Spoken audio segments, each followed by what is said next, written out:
Okay, and now I'm recording. So, welcome. We are going to, you guys don't need to see that one. I don't know why it started there. So today we're going to talk about the new child protection policy and the fingerprinting. And I will let you know, I had some recent developments yesterday that kind of changed a little bit of what I was doing this morning, what I was talking about this morning. So it's good that, we have a couple more people, and I will be sharing this with all of the people that were on Wednesday as well. It's nothing major, just actually I got numbers and information on the forms to fill out. So as everybody, I tried to give people a heads up that this was coming. I don't know, hopefully people got that heads up. It was something that, we've been working on for not a long time. It's a policy that got put into place probably a lot faster than I would have liked to have had it, but unfortunately I didn't have a choice. So I'm just going to give you a little bit of history about kind of how this came about. So previous to previously UNCE, and I'm going to pull this over. Oops. Okay. So UNCE did have their own child protection and fingerprinting policy. As you can see, this is what is currently on our website under the employee support page. So it was effective from 1998. And then we discovered in 2014, UNR had passed a new child protection policy. And I'm actually going to show you. So it is policy number 7002 in the University Administrative Manual. And so how this kind of all came about, and until nobody really, or I didn't know about that policy, in April of 2018, that's when we became aware that this policy had changed. I have no idea why or how or any of that. Like I can't tell you why why UNR or why UNCE wasn't in there, any of that. It's just kind of one of those that I really, so when we became aware of it, we started working with UNR to try to get into compliance with the university policy. And so it's been a lot of back and forth and a lot of give on our end. I'll tell you, there's not been a lot of give and take on this. Pretty much we had to figure out how we were going to comply with the university policy as it is written in the best possible way that we could. So the new policy technically becomes effective on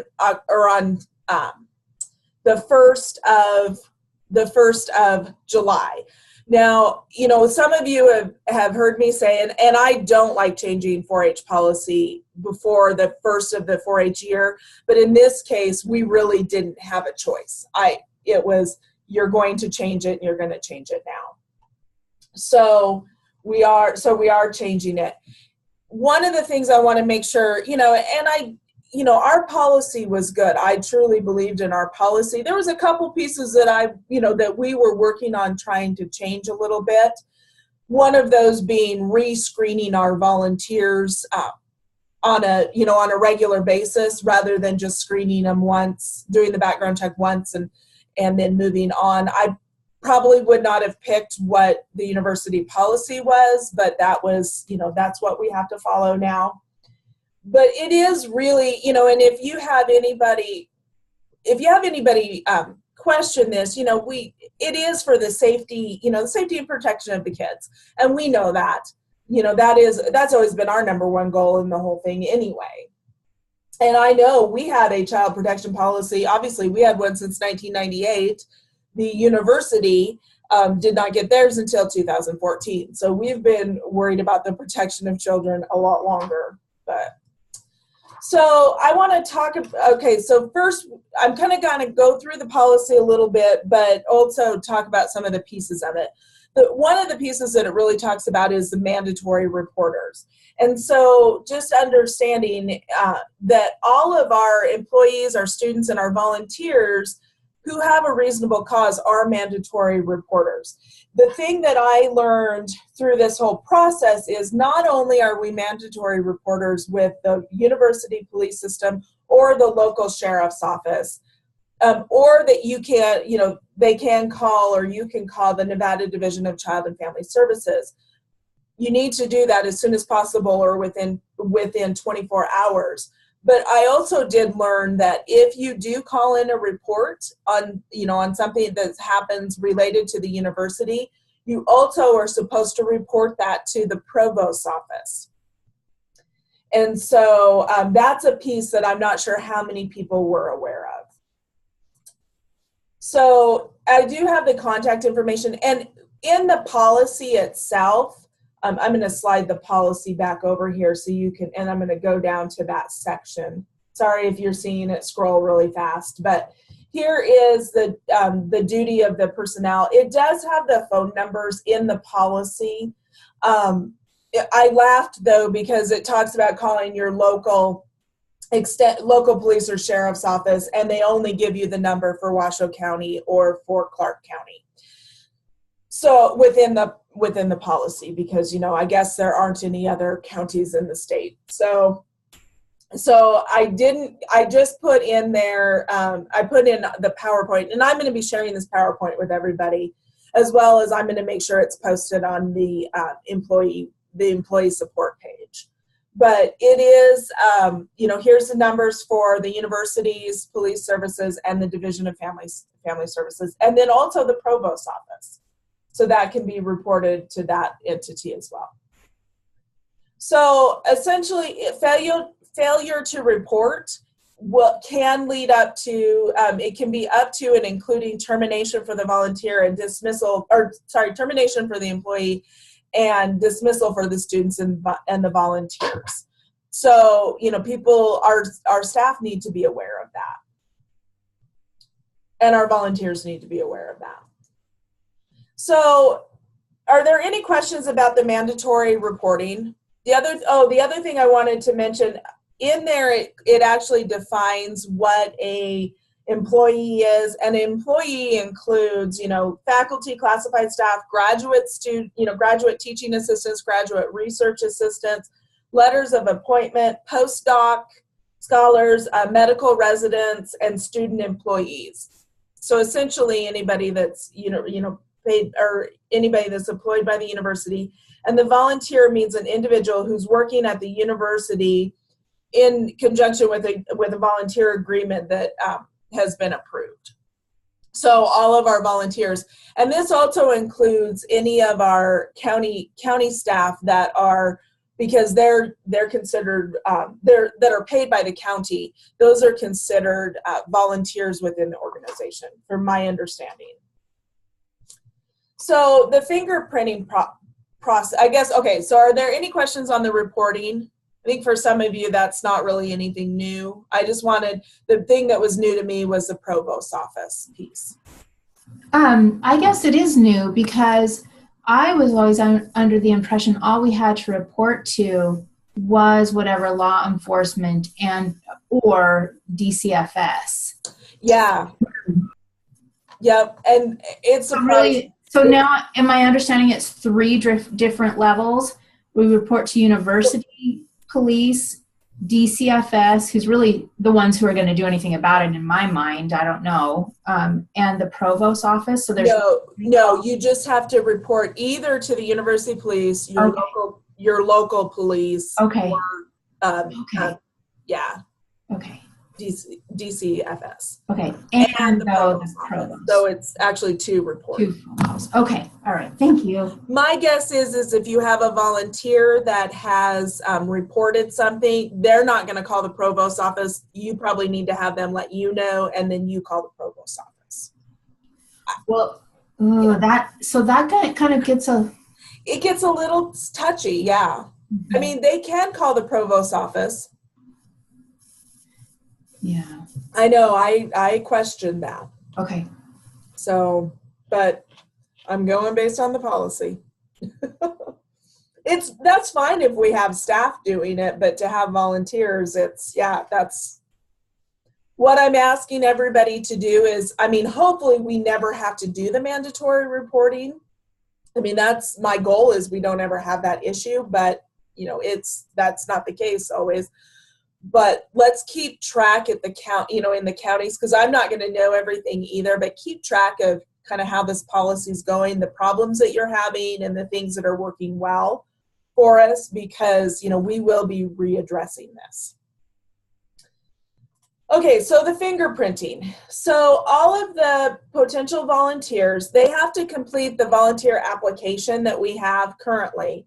And that includes the application, which it also has the 3 reference checks, and then the fingerprint cards, the waivers, and the those NCPA and VCA forms. What I found out yesterday is the university police department actually requires a couple of extra things. So and this will all be on the website. Essentially what it is they require this form to be sent with the fingerprints. They require the fingerprint instruction form, the background waiver, and then the VCA applicant notice. Now, on number 5, I am nowhere in the policy does it say that they have to complete the policy on the protection of children, which I'll go over in just a minute, before they get their fingerprints done. I know in the past we have always had them do the child protection training while we're waiting for the fingerprints to come back. And that's what we currently have written in the policy that I had sent out with the notice of these webinars. So that's what I will tell you, that's what I am pushing for right now, because I don't see us being able to get these done before we get fingerprints. It will delay the fingerprints a whole bunch. So, so number 5, we can ignore for right now, but they need, and I don't think anything is different. I think the only thing maybe different is this fingerprint instructions. And it is, basically what it does is it just tells us the numbers that you use, and then, completing the following. And I don't know if the police department did something like this in the past, or if the counties did something like this in the past, but this form will be required as well. So, and then the background waiver hasn't changed. They just put in the University Police Services, and I think that's the main thing in there. So, and then the, and then whatever these little pieces are. So, and then this form, which is not different than what we had before. So I just wanted to share that. And again, those will be put, so you guys have access to those. I will let you know that there is going to be the 4-H volunteer application policy. The Adult Volunteerism Committee has been working really hard on trying to come up with a better, with a more statewide directions for that process, and so we can all be following the same process. So there's not really anything new to it. It's just new to, we just are going to have directions. So I just wanted everybody to be aware that, that will be coming out with the new policies and procedures. But for right now, just, continue to use the application that you use and those, but know that here's what the difference is with the, with the fingerprinting. So when the volunteers get their fingerprints done, and this is if they get it done at their home, at your office, if they get it done at the sheriff's department, wherever they get them done, if you use a separate outside agency, those fingerprint, those forms that I just showed you have to be sent to University Police Services now. So you will no longer be sending them to Paul or to Ev. or Alyssa, depending on, what time of year it was. So those need to go to University Police Services. And then there is the address. And again, the address is in the document that I sent, and I'll send that out again for everybody. So this is an exact, so there was a question the other day, where do we put the information for the card, for the cards? How do we fill out the cards now? And so I asked Leslie exactly what that should look like. And this is what I got back from her, is it needs to have, and I was just going into my email because there is one thing we need to make sure that it's on there. We need to make sure this is what it's going to look like now. And so, so she said in the OCA box, which is where it says this salon, that is where you are going to put your county name. And we've got to make sure that your county name is in that box, because otherwise we're not going to know what county these volunteers are from. I know I got one back the other day from and we're not going to have a spreadsheet anymore of who's turned in their fingerprints, because they're not coming through extension anymore. And so we need to make sure for that, because what's going to happen is in the next slide, I'll show you, the next process, but essentially we need to know the county. So from there, so then what happens is University Police Services gets that documentation, and they then send it to DPS for processing. We will get, so UNCE is going to be billed for all of the fingerprinting, and then Dan will then bill the counties. That's one of the reasons why we need to know what county those fingerprints came from. And they're not going to know, they're not going to take time to look at the envelope. I honestly think this is going to overwhelm them to the point where they're going to hopefully reevaluate this. But at this point, she's used to doing maybe five a month, and we know that that's going to change. So we do have, so then Dan will then turn around and bill your county. And, if you need to have it just transferred, do a journal transfer, Dan will work with all the counties to figure that out. When the results come back from the fingerprinting, they will go to the University Police Services. And from there, Chief Garcia and then Leslie Aguilera will look at the results, and they will notify the UNCE Civil Rights Compliance Officer that is in, I think they're getting ready to advertise that position, with the results. There's going to be one of 3 results. I mean, this process is nothing new. It's just who's getting the results and how they're going to be notified. So you're going to get the clear, the pending, or the denied based on that background check. So if they are clear results, then the Civil Rights Compliance Officer will be notified. From here, we're kind of waiting to see what happens.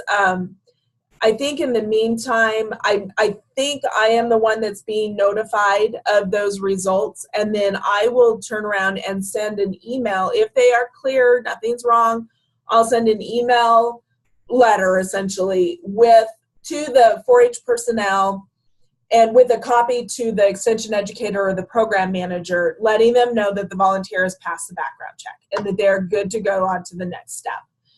If there is a positive result on the, if something comes back on the background check, you're going to get, at the county level, you guys are going to get a letter from, either myself or the civil rights person to saying that there was a problem and that there needs to be further investigation on that background, on that volunteer.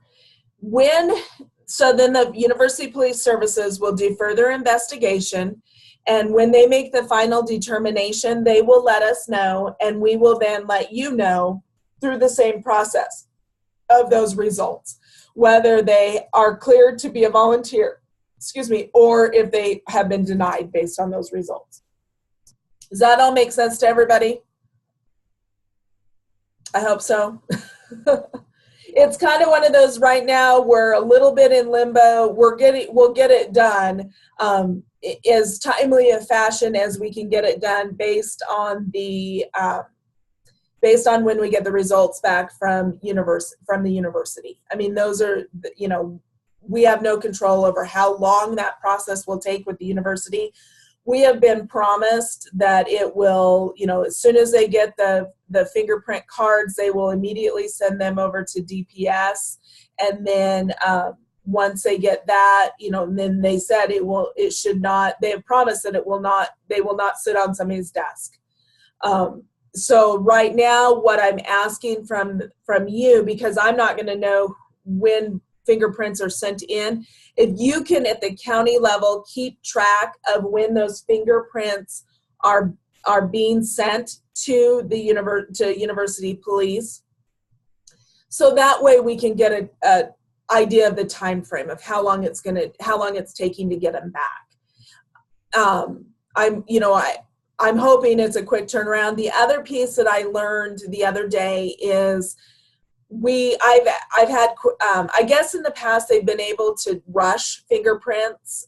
Somehow, I think it was maybe in the northern area more so, they were able to put like a rush order on getting the fingerprints back. And I asked that question the other day to University Police Services, and they said, no, we can't do that. So we need to, especially with our camps and anything that we have an overnight event, we need to be thinking about that way ahead. So we're probably going to have to, it may include moving some timelines for camp adult chaperones. If they need to be fingerprinted, I would say we need to give at least a month to 6 weeks notice. I don't know how long it'll take, but that's just kind of my guesstimate at this point. So, are there any questions on this point? To this point? I have a question. I'm sorry, I'm the PM today. You're good. That's why I'm doing these, is to hopefully answer all the questions. My question is on prior fingerprints that are now 2-3 months out. And I'm waiting for those to come back because I have camp and I'm planning on those people chaperoning, and I still haven't heard anything. So if they had, so I don't know, the ones that were sent in prior to, what was it, about 2 weeks ago, I think, we picked up a batch from Ev and took them in to that she had there, or yeah, I think so, and we took him to University Police Services. I have not heard back. We if they had a positive hit on them, and we were waiting for if you were waiting to find out about that with that positive hit, those were turned into university towards Memorial Day. And I still have not heard back from them on those results. So I think, Jill, you did you send me the list of your volunteers that have been turned in? Maybe Candy did. Okay. I know I didn't. Yeah, if not, I may ask, what I might do in the next week is ask everybody to send me a list of the volunteers that they've turned in fingerprints to be processed, and that you're still waiting for those results to come back, because my understanding, there have been some that have been lost. I don't know how or why, or that all happened before I came on board, with this whole process. And so, but I can look into it and see if we can figure out where they are. Thank you. Yep. The other question I've had during these sessions is, I've had request to have, like, if there's special training that's needed to be able to do fingerprinting in your office, rather than having them go to the sheriff's department, depending on where you are. I have asked that question. I got it. I have no idea if there's special training needed, but we may try to set up a training for staff with University Police Services on how to do the role, how to properly do the fingerprinting if you want to do that in your office. I know that we've been having some issues. I've heard now up to $45 that the sheriff's department charges volunteers to come in and get fingerprints.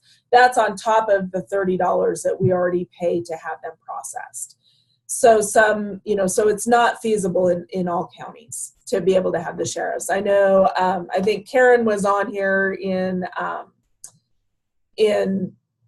Fallon, and they have a really good relationship with their sheriff's department, which is great, but that's not the case everywhere. And then there's some sheriff's departments that are only open one day a week to go in and get fingerprints done. So, it's kind of one of those. So I'm working on that.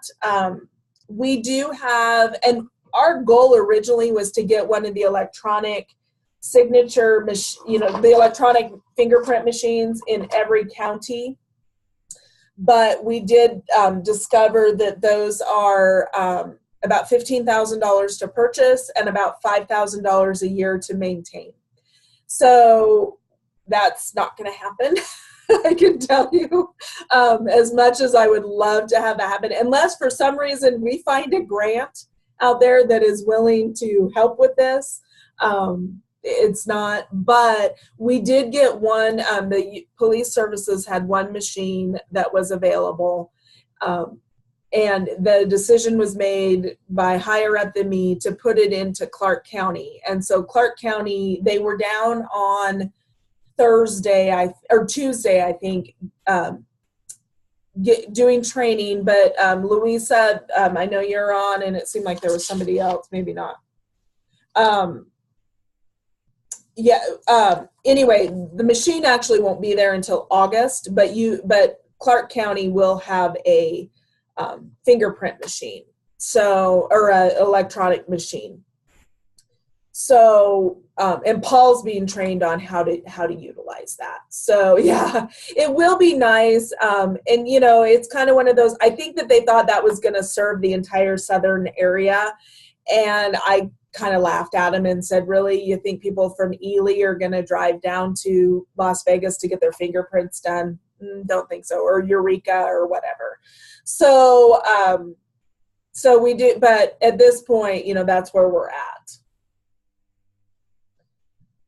So you really don't have to change a lot of the things that you're doing with the fingerprinting. Besides, there's a couple of extra forms that looks like that we have to send in, and where you send the fingerprint results to. But like I said, what I'm asking is just please keep track of that so we can keep a timeline. If it's taking a really long time to get results back, then, those are things I need to know to be able to get back to, to ask for some changes. So then it was discovered there are child protection training requirements that are that the university is requiring. And this is probably where, this is probably where I fought the most for the counties. I really, really advocated for the counties because I don't see this, this is going to be a challenge, I think, but we're going to do it, and we're going to make it work. Essentially, while the volunteers are waiting for their fingerprints to come back, they need to watch, there's a 17-minute video from the State Department of Child and Family Services. And Jill, you've probably seen this video 100 times, but it's a really good video. I'm not discrediting the video at all. It's got good information in it. But they need to watch that video. And then they need to sign a form saying that they watched that video. We are going to be putting that form into 4-H Online. So when they register for 4-H Online, then they can sign that, yes, they have watched that form or watched that video.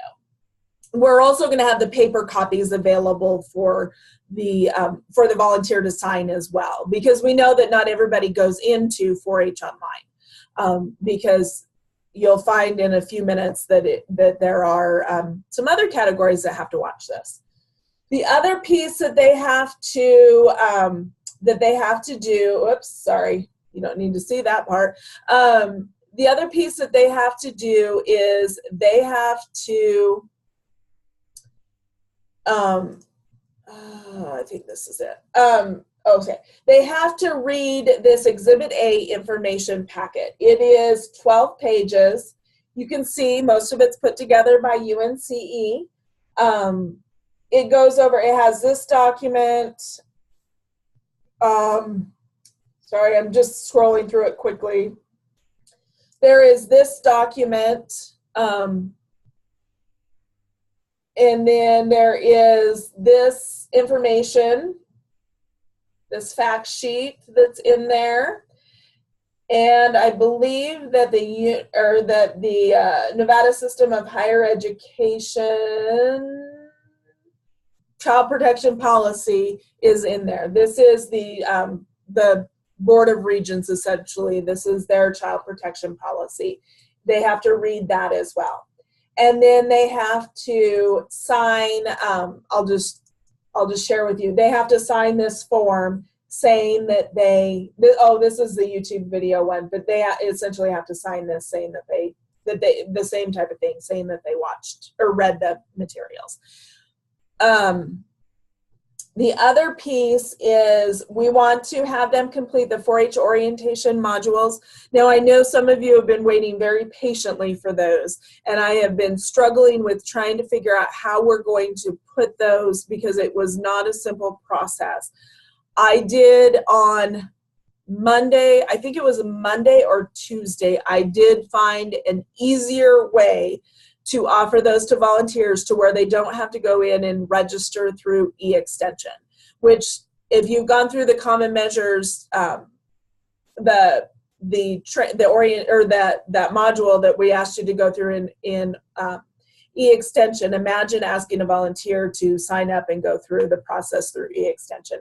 Great resource, just not very friendly in that manner. So I did learn, I've been working with the university.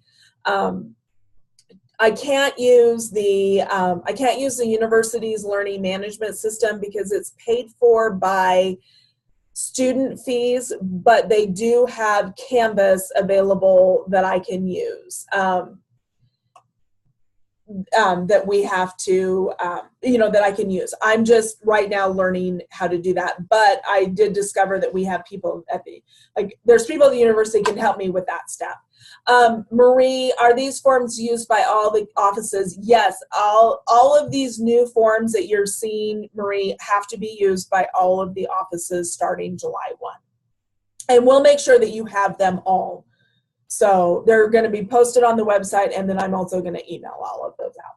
So, but these 4-H orientation modules, I'm hoping, those may not be up before July 1st, but if, I will get those up just as quickly as possible. We do have them in English and Spanish, so we do have that available as well.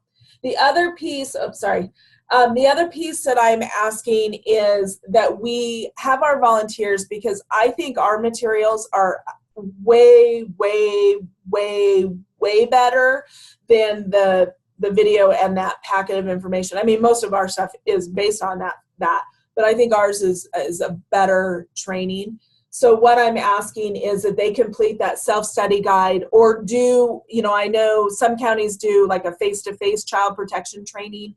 I need to add that in there, that you can do that as well. Have them do that face-to-face child protection training.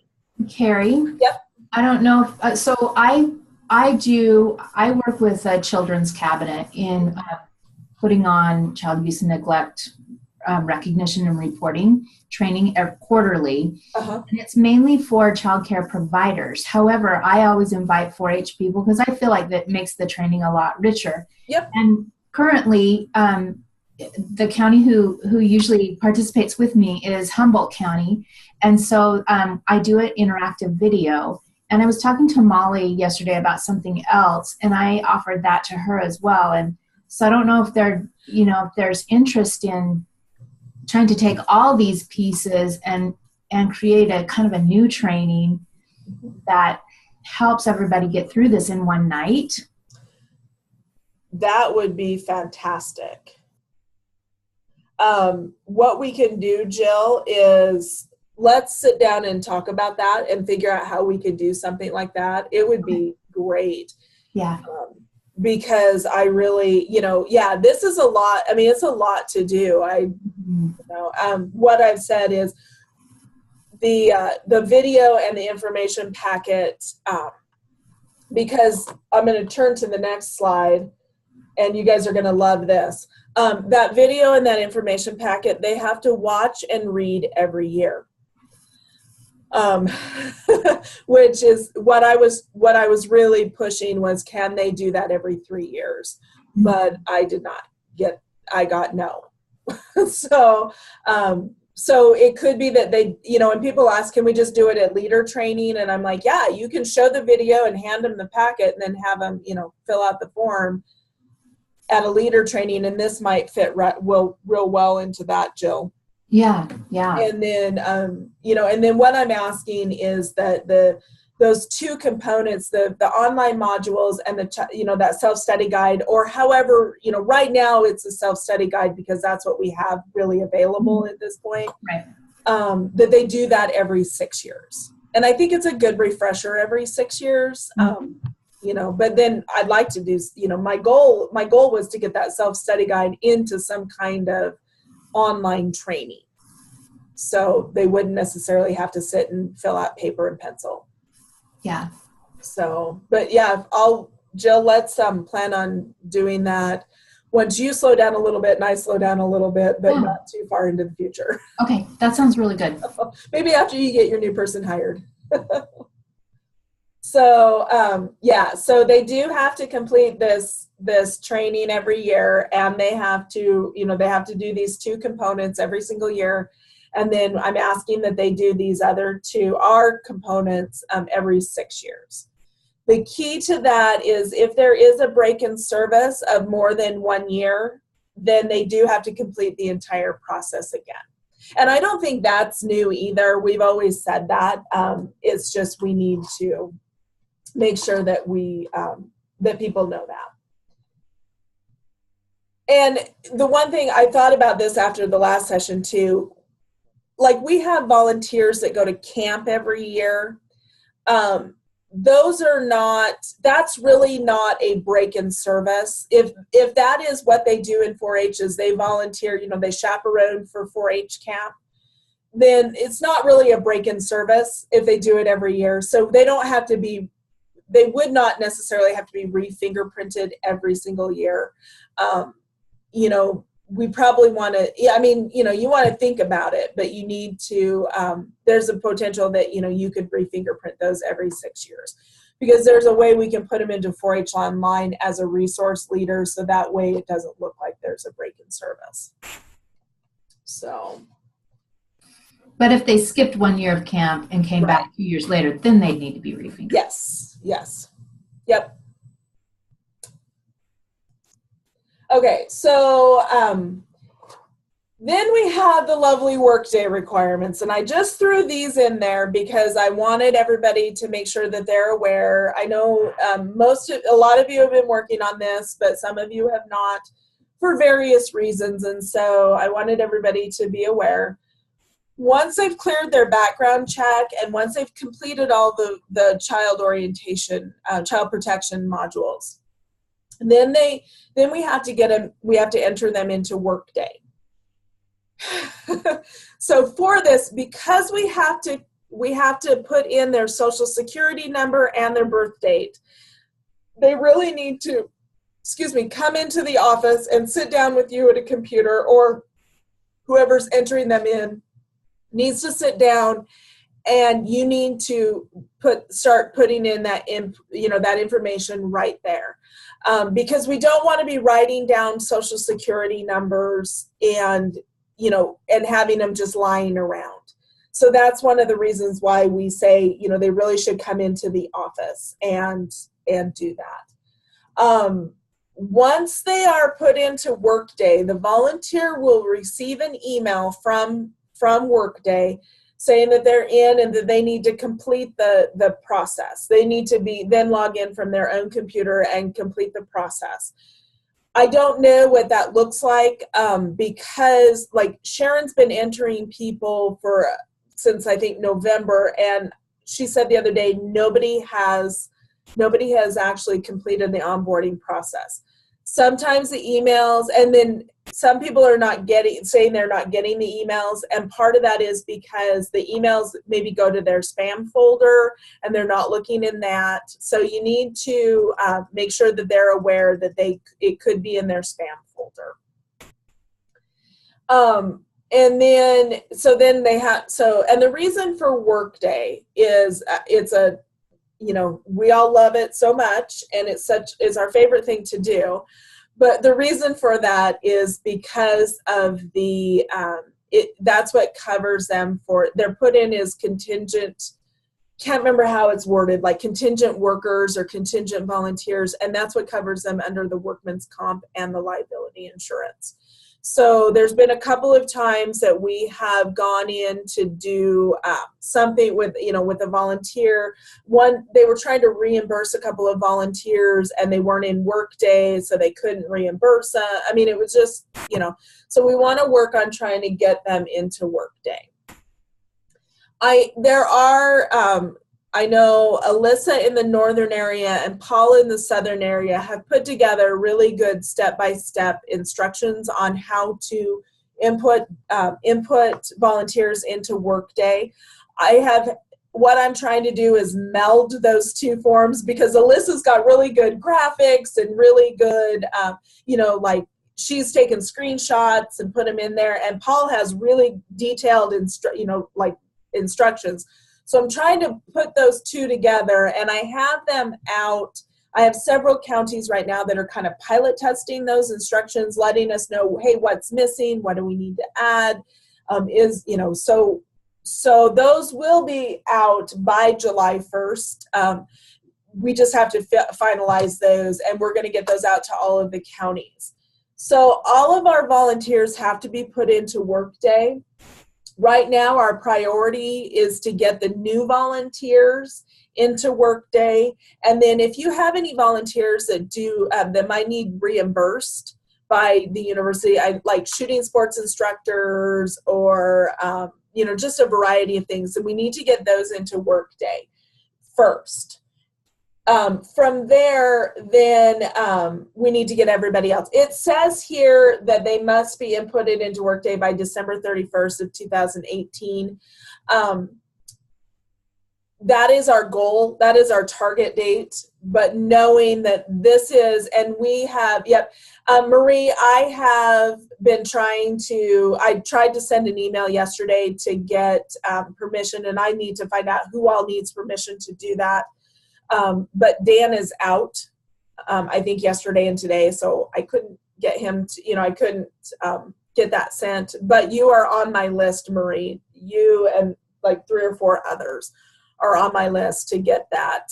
If anybody else on this webinar needs that access, not everybody has the access to be able to input the volunteers into Workday, or if somebody in your office needs that access, please just shoot me an email and I will get you that. I will work on getting you that access. So, because it is critical. But again, our target date is to have all of them. We've had these conversations within, I know Dan and I have had these conversations. We've brought Dr. Lyles in on it. And it's like, this is a huge job, because it's not only 4-H volunteers, but any of our Master Gardener volunteers and any other program that we have that works with volunteers, they've got to be inputted into Workday. So there was talk at one point about trying to get a student worker to input, but again, we've got to have social security numbers and birth dates and all of those things. So a student worker would be pretty tough. You know, I'm not sure how that would work. So again, I know, I apologize. It's not fun. I have had the question come up about what if they work for UNR already and then they also volunteer, like especially student workers. So I am trying to get that answer clarified with Workday. The other one, and if you guys have any of your volunteers that this happens to, we have one county that their volunteers are getting multiple emails about completing the sexual harassment training that the university requires for the staff. If you have volunteers getting those emails, please let me know. And I will, because I'm trying to figure that one out. I don't know why they're getting them.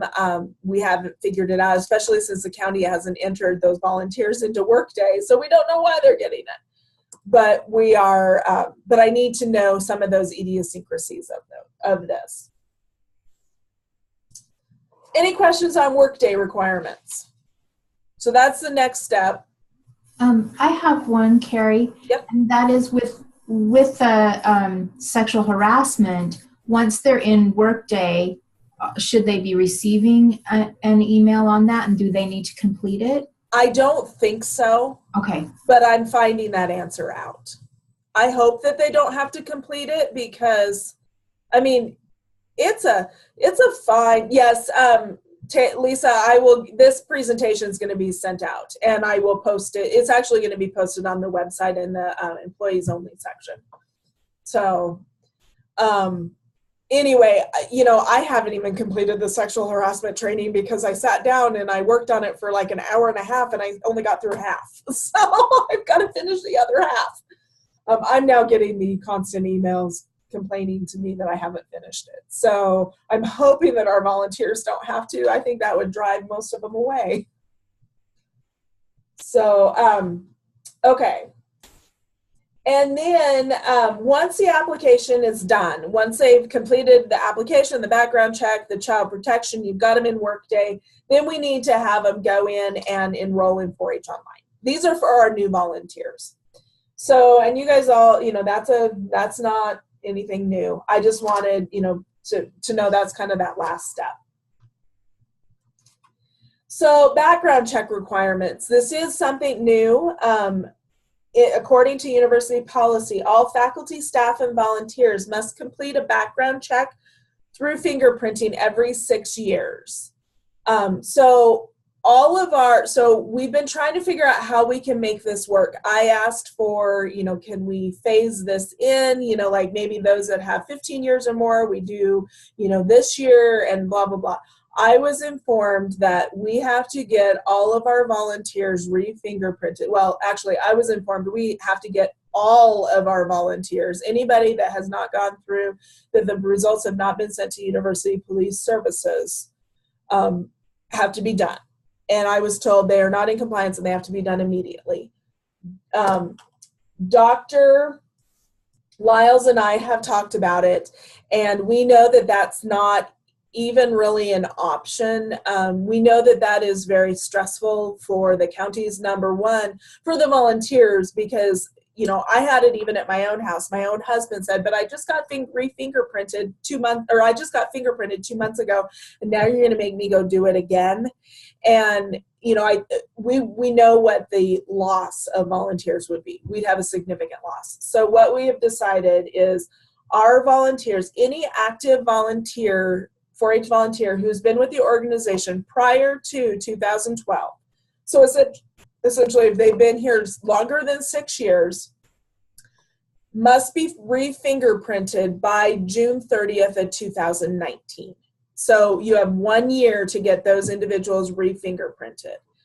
After we get through that, then we need to start getting all of those volunteers that are, you know, if they've come in since 2012, then we need to work on getting them re-fingerprinted.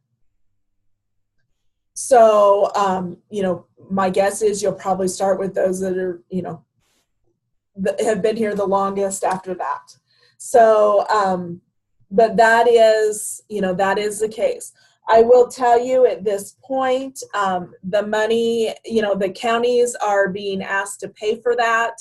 But if you have a problem, if there's a significant number and it's not in your budget, please contact Dan or Dr. Lyles, and they will, that's what they've told me to tell you, is contact them.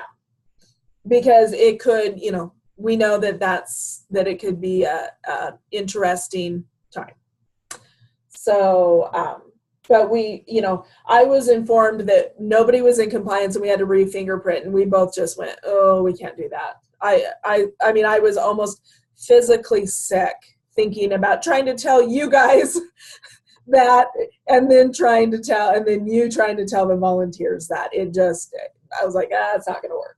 So this is what we've come up with. So I just want to remind everybody that, our volunteers are not supposed to work alone with youth until they have completed the fingerprinting process, preferably until they've completed the entire process. But, fingerprinting is the most critical. I will tell you, for those volunteers that so if they're a chaperone at camp, if it's an overnight event, then there's a potential of them being alone with a kid, so they absolutely cannot be, they cannot go until those fingerprints are back.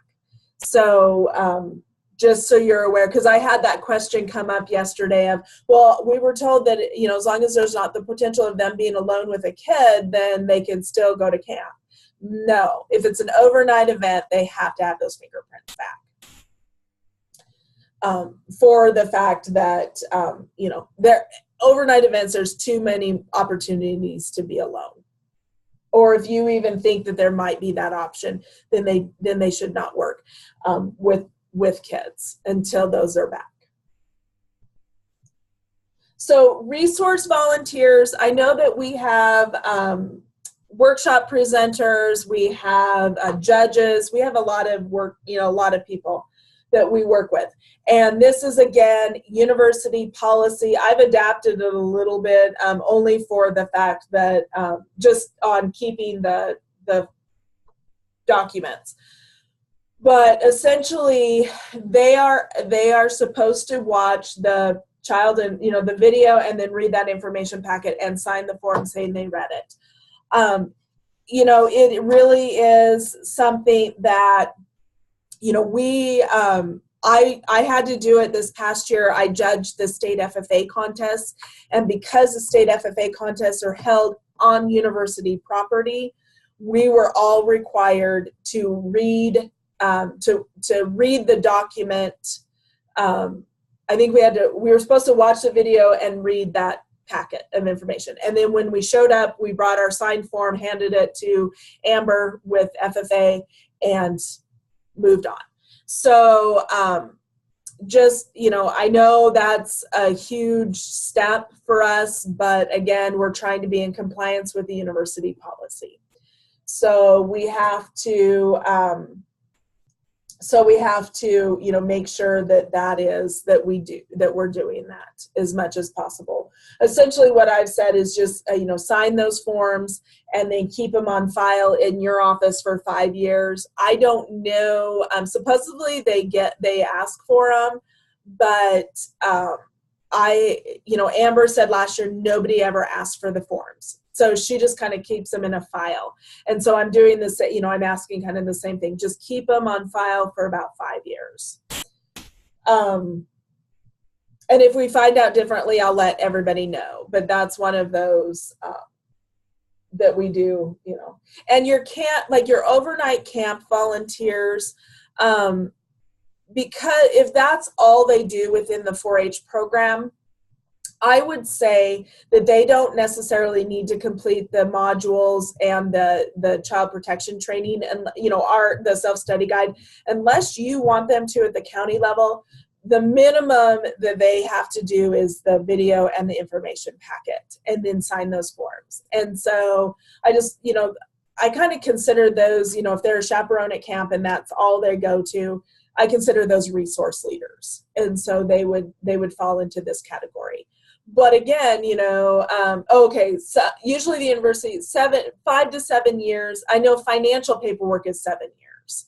So, yeah, but it's kind of one of those, I don't know if they're even going to request it. I have no idea.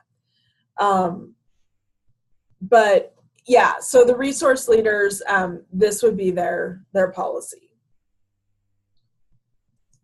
And then the other piece that I just learned about this year, and I guess they have done it in the past, they haven't done it for the past several years, but they used to have an inventory of all extension programs and activities that involve children. So, and I've been told that this will start happening again. This year, I think they did send it out, but none of us even knew what it was. We didn't know. We just were like, yeah, this looks okay. But we have now learned that we have to be more diligent with it. So it's for all of the programs that involve youth, and it's, you know, like summer camps, day camps, range camp, the Heart and Shield, I put it in there because I believe that you guys have a youth component to that as well. Anything. And we have to have, it's a spreadsheet is what it is. And the name of the program or the activity, the name of the director or the responsible party, the location where it was held, the number of children participating, and whether it included an overnight stay or not. I am trying to get clarification about if that includes, if we can do blanket 4-H, or if we have to, and I'm really hoping that that's what they tell me, because I have nightmares right now about if I had to include all of our club programs, all of the activities, all of those things. As you can imagine, I almost start twitching when I think about that. So I'm getting clarification on that answer. But for those of you that may not work specifically in 4-H, know that we are going to be requesting that information. That'll probably come from the civil rights officer. But, you know, in the meantime, Dan and I have been dealing with that. We are going to ask for that information by February 1st of 2019, because it's due to the university before March 1st. And so we have to make sure that everything is, you know, we have enough time to get it done. So know that that's coming down the pike as well. And I'm trying to figure out the best way to handle that. I know within the 4-H program, there's a lot of group enrollment forms, and some of this stuff is on the group enrollment forms. But I was trying to think of a way that we could do like some kind of online form that somebody fills out, and then it shoots an email to whoever it needs to go to, and it's added to the database or added to the spreadsheet, or if we just want to send the spreadsheet out, and which we'll probably do anyway the first time. Actually, the one that's due in 19, Lisa, will be for 2018. So the one that's due on February 1st of 2019. So it will be from basically January 1st, 2018 to December 31st, 2018. So, yeah, gotta love them.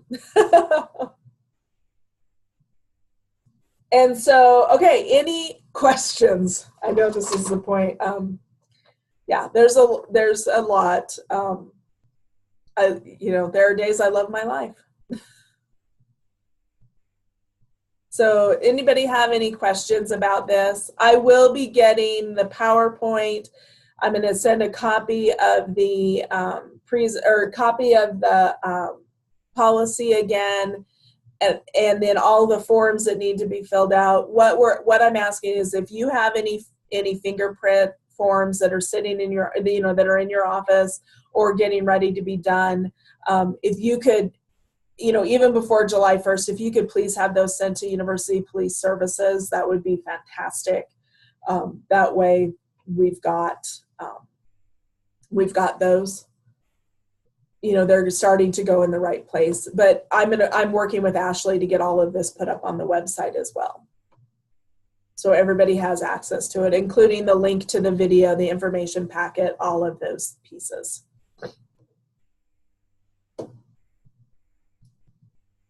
any questions, comments? Yeah, I don't think they're prepared, Jill. I truly don't. I tried to warn them and they didn't care. Okay. I hope that it's going to be acceptable when they're not churning this stuff out for us, that we can be a squeaky wheel. That's exactly, like I said, I'm asking all of you to help me keep track, because I've been told if we want to get this policy changed, then we have to go to the provost to get it changed. So we're going to have good documentation, but I can tell that I don't know who from Extension was on the committee, if anybody, and I can't find a list of the committee of who created this policy, but I can guarantee you there was absolutely nobody in 4-H on this committee. Well, and it's not if you look at it university-wide, it's not a bad policy. Right. And I'm sure it's all in response to what happened at Penn State a few years ago. Yep, it's not a bad thing, but they just didn't consider. I just don't think they have a clue of how much is going to come their way. Nope. And maybe it won't need to be us complaining. Maybe they will complain to the provost and say, these crazy cooperative extension people, we can't deal with this. Exactly. That's what I'm hoping. Yeah. And they just were, I really tried for a lot of concessions. I fought tooth and nail, and some of you have heard me say it. I am not a well-liked person right now with the university administration. They think I'm difficult to work with, because I've asked for concessions with this policy. I'm like, can we get an exception to the, watching this video every 3 years or every year? These are not volunteers that only come in once a year. These are volunteers that we work with on a sometimes a daily basis. And it was no. So, I was really, really, like I said, the re-fingerprinting, I'm actually okay with re-fingerprinting. I would have probably chose a different system. I would have probably chosen an online system that does a really good background check for about half the price. So, but that's fine. And we were looking at that. Do the fingerprint forms have to have the same thing written? I believe so, Marie, yes. And that's why I'm going to get those out to you guys. I'm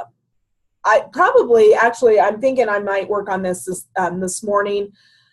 And so that way I can get everything out to everybody, before the weekend. So, but yeah, that's what it's supposed to have now. It's a little different than what it was before, but I was informed that that's what it has to have now. So, and I was really thankful that she actually sent me some of that stuff, because I didn't have examples of it. Molly sent me what they had in Lyon County, but we had to do a little bit of adjustment to those. So I don't have any fingerprint forms here at the office. The other piece that I'm going to let you know, I know those of you in the northern area, there is Stephanie, when Stephanie was here, she gave you guys a huge packet for volunteers. Thankfully, Shannon, Montana sent me that the other day, and I started looking through it, and man, it's a lot of forms. So I emailed Paul in the southern area, and he said there are 11 forms that the university requires us to have for volunteering. And a lot of it, I know when I was working with my husband to get his paperwork filled out, a lot of it is the same information that we already asked. So Paul and I are actually going to meet probably, I think it's the first part of July. We're going to meet to try to come up with some kind of streamline process. We're going to propose it to the university. Now, I can't guarantee that it's going to work, but we're really going to try to get that to where it's a more manageable system for us, because it's currently not. And if I was, I know what it was like just trying to fill out my own husband's paperwork, and it was like, this is not even worth it.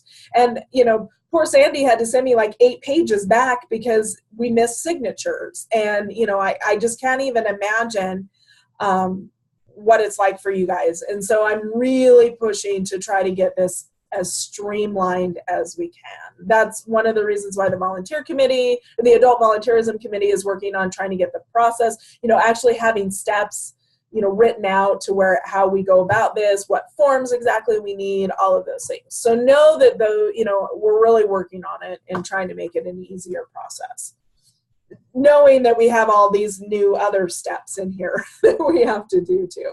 So,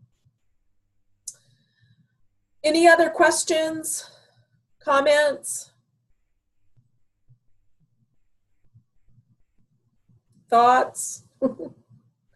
Oh, the other piece I wanted to make sure you guys understand is if you have volunteers call and complain to you about this, one of the things that I have told Dr. Lyles from the very beginning is I will not allow the counties to take the fall for this. I will not allow them to be abused by the volunteers on this. So please direct them to me. And I will either, I'll either take their abuse or I'm going to send them on. I'm going to send them up the chain and let them, if it's a valid, if I think it's going to do us some good, I'm going to send them to the right people up the chain. So, but I just want you to be aware of that as well. Please don't take the abuse, because it could, I know the whole time too, I'm thinking we've got to think about the public relations fallout from this and how we're going to do that. And so be prepared.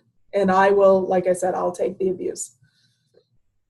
I can just tell them it's for the safety of our children. And so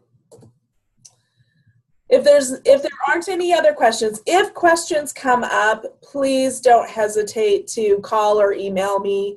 This has pretty much been my life for the last month, trying to deal with this and trying to get this policy. Like I said, I don't usually like to put policies together this quickly because, I found out a couple things yesterday. If you go through and read that university policy, the policy manual, you're going to see something in there that all of you are going to go, oh crap.